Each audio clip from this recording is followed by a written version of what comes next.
Ang mabuting balita ng Panginoon ayon kay San Lucas. Noong panahong iyon, nabalitaan ni Herodes na tetrarka ng Galilea ang lahat ng ginagawa ni Jesus. Nagulo ang kanyang isip sapagkat may nagsasabing muling binuhay si Juan Bautista. May nagsasabi namang lumitaw si Elias, at may nagsasabi pang muling nabuhay ang isa sa mga propeta noong una. Kaya't ang sinabi ni Herodes, "Pinapagutan ko si Juan, ngunit sino ang nababalitang ito? Marami akong naririnig tungkol sa kanya." At ang pinagsikapan niyang makita si Jesus, ang mabuting balita ng Panginoon. Sa bahaging ito ng Ebanghelyo, makikita ang dalawang magkasalungat na pananaw hinggil sa isang pangyayari.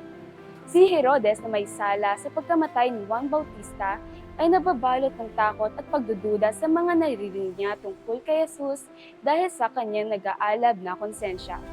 Samantala, ang mga tao ay puno ng pag-asa at paniniwala na si Jesus ay isang propeta o si Juan Bautista na muling nabuhay, na nagpapakita ng kanilang pananampalataya sa kapangyarihan ng Diyos. Nagpapaalala ito na ang katotohanan ay may dalawang mukha, takot para sa mga makasalanan at pag-asa para sa mga tapat. Manalangin tayo. Panginoon, dinadakila ka namin sa araw na ito.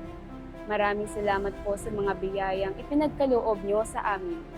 Humihingi po kami ng kapatawaran sa aming mga pagkakasala at mga pagkukulang.